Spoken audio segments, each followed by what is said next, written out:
Ngikubingelele ke mthando wezemidlalo engalesi sikhathi ngibingelele kuphi nakuphi la obukele khona ke makuthi ke usuku lakho lokuqala ukuyona ke le channel awenze kanje mntana sekhaya awulike ivideo bese ke uyasubscribe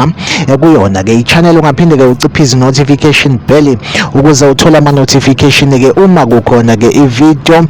siyifakayo. Sikubhekela ke nje ama transfer rumors ke akhona ke kwi-Betway Premiership, sobhekela lapha ke kuzona ke ezimnyama i-Orlando Pirates ke sikubhekela ukuthi ke i-Orlando Pirates ke umuphi umdlali ke esingasho ke sithi ke njengamanje iyamfuna ukuthi ke imsayinise makuvulwa ke iwindi lama transfers lapha ke ngenyanga kaJuly makuphela ke yona ke le season ke umdlali okubikwa ukuthi ke Orlando Pirates ke iyamfuna uyena ke uMichael Copeland ogijima kwiqembu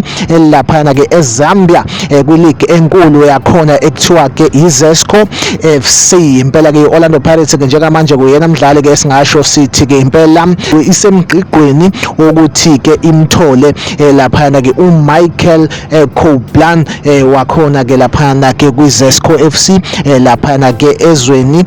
laseZambia. Iyona update engiphethe ke njengamanje, like ivideo ebese ke uyasubscribe kuyona ke i-channel. Mina nawe asihlangabezana kwevideo elandelayo, nisale kahle.